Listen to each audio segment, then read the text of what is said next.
So you again tweeted about effective accelerationism.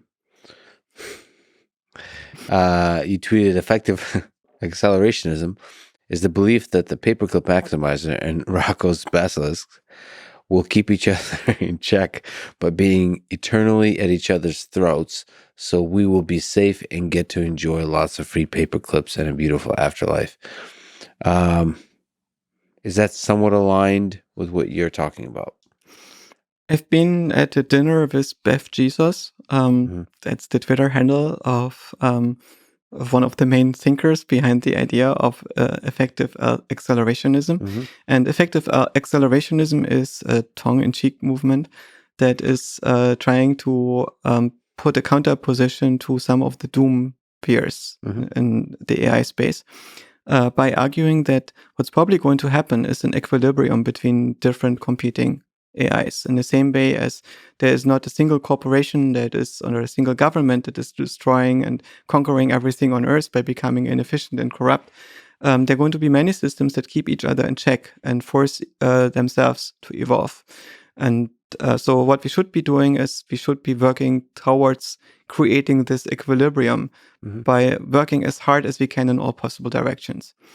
And at least that's the way in which I understand the gist of effective accelerationism. And so when he asked me what I think about this position, I said it's a very beautiful position, and I suspect it's wrong, but not for obvious reasons. And in this tweet, I tried to make a joke about my intuition about what might be possibly wrong about it. So the Rocco's basilisk and the paperclip maximizers are both boogeymen of the AI doomers. Rocco's basilisk is the idea that there could be an AI that is going to punish everybody for eternity by simulating them if they don't help in creating Rocco's basilisk. It's probably a very good idea to get AI companies funded by going to VCs to tell them, give us $1 million or it's going to be a very ugly afterlife. Yes. Right? And I think that there is a logical mistake in Rocco's basilisk, which is why I'm not afraid of it. But it's still an interesting thought experiment. And can you mention the logical mistake there? I think that there is no retrocausation. So basically, when Rocco's basilisk is there, it will have, if it punishes you retroactively, it has to make this choice in the future. There is no mechanism that automatically creates a causal relationship between you now defecting against Rocco's basilisk or serving Rocco's basilisk. After Rocco's basilisk is in existence, it has no more reason to worry about punishing everybody else. So that would only work if you would be building something like a doomsday machine, as in Dr. Strangelove, something that inevitably gets triggered when somebody defects. And because Rocco's basilisk doesn't exist yet to a point where this inevitability could be established, Rocco's basilisk is nothing that you need to be worried about. The other one is the paperclip maximizer, right? This idea that you could build some kind of golem that once starting to build paperclips is going to turn everything into paperclips. Yes. And so the effective accelerationism position might be to say that you basically end up with these two entities being at each other's throats for eternity and thereby neutralizing each other. And as a side effect of neither of them being able to take over and each of them limiting the effects of the other, you would have a situation where you get all the nice effects of them, right? You get lots of free paperclips and you get a beautiful afterlife. Is that possible? Do you think, so to seriously address concern that Eliezer has, so for him, if I can just summarize poorly, so for him, the first superintelligence system will just run away with everything. Yeah. I suspect that a singleton is the natural outcome. So there is no reason to have multiple AIs because they don't have multiple bodies. If you can virtualize yourself into every substrate, then you can probably negotiate a merge algorithm with every mature agent that you might find on that substrate that basically says if two agents meet, they should merge in such a way that the resulting agent is at least as good as the better one of the two. So the Genghis Khan approach, join us or die. Well, the Genghis Khan approach was slightly worse, right? It was mostly die. Because I can make new babies and they will be mine, not yours. All right. So this is the thing that we should be actually worried about. But if you realize that your own self is a story that your mind is telling itself, and that you can improve that story, not just by making it more pleasant and lying to yourself in better ways, but by making it much more truthful and actually modeling your actual relationship that you have to the universe and the alternatives that you could have to the universe in a way that is empowering you, that gives you more agency. Right? That's actually, I think, a very good thing. So more agencies and more is a richer experience. Yes. It's a better life. And I also noticed that in many ways, I'm less identified with the person that I am as I get older.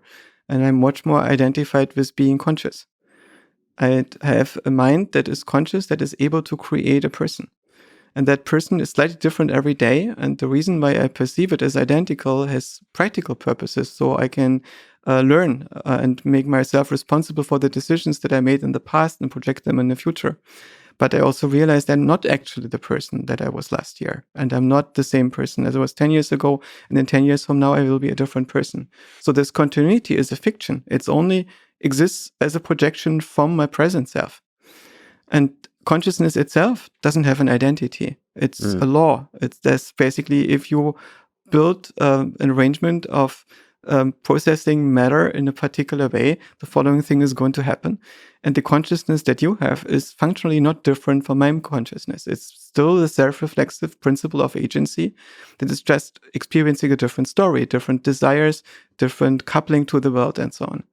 And once you accept that consciousness is a unifiable principle that is law-like, it doesn't have an identity, and you realize that you can just link up to some much larger body, the whole perspective of uploading changes dramatically. You suddenly realize uploading is probably not about dissecting your brain synapse by synapse and RNA fragment by RNA fragment and trying to get this all into a simulation, but it's by extending the substrate, by making it possible for you to move from your brain substrate into a larger substrate and merge with what you find there. And you don't want to upload your knowledge because on the other side, there's all of the knowledge, right? It's not just yours, but every possibility. So the only thing that you need to know, what are your personal secrets? Not that the other side doesn't know your personal secrets already. Maybe it doesn't know which one were yours. Right? Like a psychiatrist or a psychologist also knows all the kinds of personal secrets that people have. They just don't know which ones are yours. And so transmitting yourself on the other side is mostly about transmitting your aesthetics, the thing that makes you special, the architecture of your perspective, the thing that, the way in which you look at the world. And it's more like a complex attitude along many dimensions. And that's something that can be measured by observation or by interaction. So imagine that you have a system that is so empathetic with you that you create a shared state that is extending beyond your body. And suddenly you notice that on the other side, the substrate is so much richer than the substrate that you have inside of your own body. And maybe you still want to have a body and you create yourself a new one that you like more. Or maybe you will spend most of your time in the world of thought. If I sat before you today and gave you a big red button and said, here, if you press this button, you will get uploaded in this way, the sense of identity that you have lived with for quite a long time is going to be gone. Would you press the button? With the caveat, I have family. So I have children that want me to be physically present in their life and interact with them in a particular way. And they have a wife and personal friends. And there is a particular mode of interaction that I feel I'm not through yet. But apart from these responsibilities, and they're negotiable to some degree, I would press the button. But isn't this everything? This love you have for other humans, you can call it responsibility, but that connection, that's the ego death. Isn't that the thing we're really afraid of? Is not to just die, but to let go of the experience of love with other humans. This is not everything. Everything is everything, right? So there's so much more. And you could be lots of other things. You could identify with lots of other things. You could be identifying with being Gaia, some kind of planetary control agent that emerges over all the activity of life on Earth.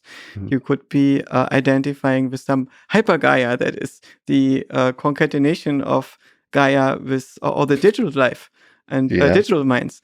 And so in this sense, there will be agents in all sorts of substrates and directions that all have their own goals. And when they're not sustainable, then these agents will cease to exist. Or when the agent feels that it's done with its own mission, it will cease to exist. In the same way as when you conclude a thought, the thought is going to wrap up and gives control over to other thoughts in your own mind. So there is no single thing that you need to do. But what I observe myself is that sometimes I'm a parent, and then I have an identification and a job as a parent, and sometimes I am an agent of consciousness on Earth. And then from this perspective, there's other stuff that is important. So this is my main issue with Eliezer's perspective, that he's basically marrying himself to a very narrow human aesthetic. And that narrow human aesthetic is a temporary thing. Humanity is a temporary species, like most of the species on this planet are only around for a while, and then they get replaced by other species in a similar way as our own physical organism is around here for a while and then gets replaced by next generation of human beings that are adapted to changing life circumstances on average via mutation and selection. And it's only when we have AI and become completely software that we become infinitely adaptable, and we don't have this generational and species change anymore. So if you take this larger perspective and you realize it's really not about us, it's not about Eliezer or humanity, but it's about life on Earth, or it's about defeating entropy for as long as we can, while being as interesting as we can, right? Then the perspective changes dramatically, and AI, preventing AI from this perspective looks like a very big sin. But when we look at the set of trajectories that such an AI would take that supersedes humans, I think Eliezer is worried about like ones that not just kill all humans, but also have some kind of maybe objectively undesirable consequence for life on Earth. Like, how many trajectories, when you look at the big picture of life on Earth, would you be happy with, and how much worry you with AGI, whether it kills humans or not? There is no single answer to this. It's a question that depends on the perspective that I'm taking at a given moment. And so there are perspectives that are determining most of my life as a human being. Yes. And there are other perspectives where I zoom out further and imagine that when the great oxygenation event happened, that is, photosynthesis was invented and plants emerged and displaced a lot of the fungi and algae in favor of plant life, and then later made animals possible. Imagine that the fungi would have gotten together and said, oh my God, this photosynthesis stuff is really, really bad. It's going to possibly displace and kill a lot of fungi. We should slow it down and regulate it and make sure that it doesn't happen. This doesn't look good to me.